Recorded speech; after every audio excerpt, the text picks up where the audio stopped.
This is Rachel Cannett, and this is my assignment for internal and external publics. This was looking at the public entities in our internal organization and those in our external for Seaman USD 345.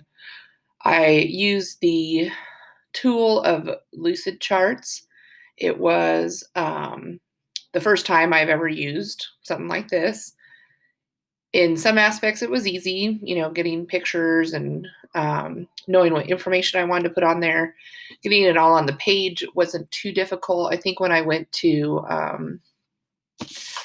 select and show the communication styles and going back and forth, that was a little more difficult. And then if I felt like I had too much information, getting it on there and still having it be readable.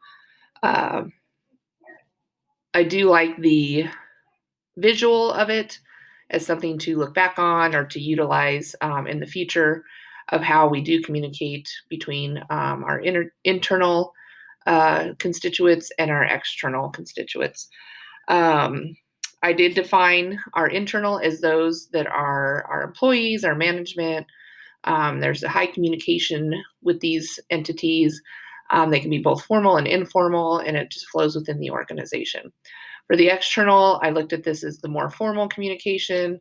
Maybe isn't as high and as often, but it is highly documented.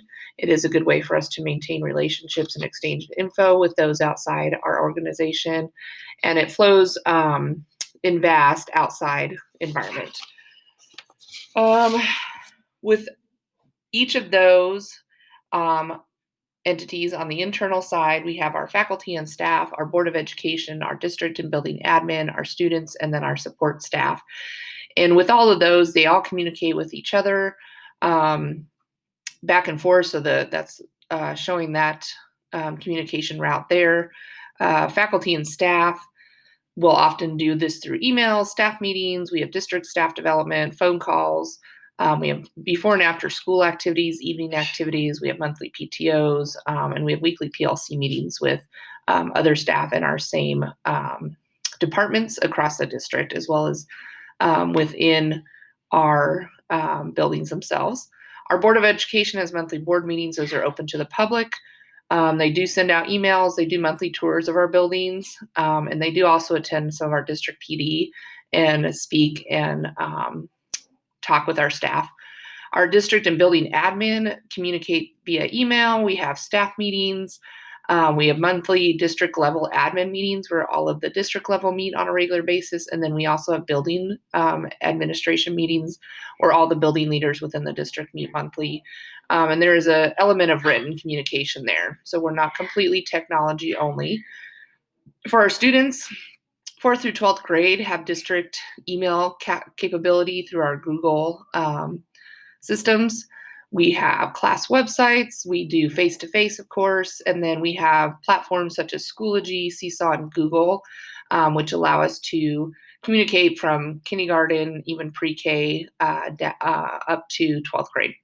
Our support staff, that is also done through email. We have district phone calls from superintendents. That's the same for all of our faculty. Those are staff that are also part of our staff meetings. We have district and building websites and Facebook pages. And some of those support staff are also involved in some of the monthly district admin meetings. For our external components and constituents, we have our parents and families. Communication there is via email, phone calls, district building and classroom websites. We have face-to-face meetings. We have family activity events, volunteers. We do still do written communication. We do have a lot of school, community, district events that gives us a chance to communicate with our parents and families across the district as well. For our media, we have websites, Facebook, Twitter. Our superintendent has communications both via email, but then he also makes a phone call to the entire district as a pre-recorded message. For our local government, we do have the KSDE communications here in Topeka. We have relationships with our local officials, and then we do voter registration at a lot of our buildings. For business and stakeholders, we have field trips. We have a food bank. We have a resource center that's based out of one of our schools. We have sponsors and speakers that come in. We have career events, and then we have monthly site councils that involve some of those business and stakeholders.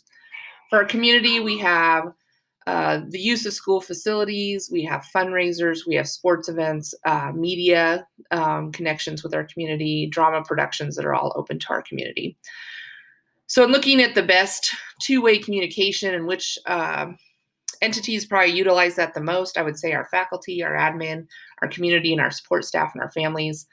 We really strive to have two-way communication on a pretty regular basis with those individuals and those groups as we look for improving student learning and school improvement.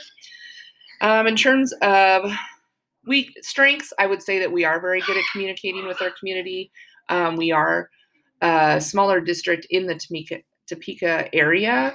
And we tend to be kind of our own little community. So we have some pretty strong connections with our community members, longstanding community members, alumni that are within the district that have come back, people who have gone to the schools that come back and teach. So I feel like that's a pretty good strength. In terms of weaknesses in any particular group, I would say maybe with our local government, and I feel that we can always improve on the parents and family.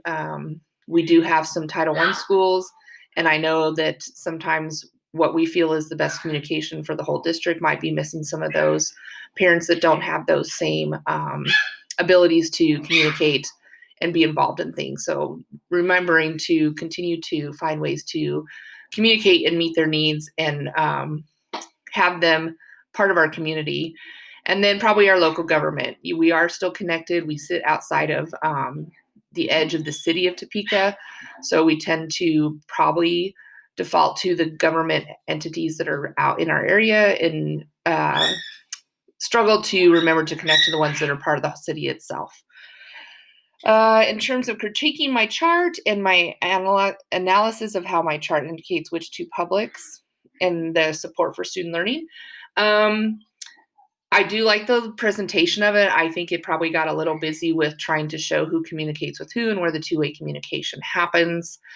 I do think it supports our student learning because we do a lot of two-way communication between our internal and our external with multiple people.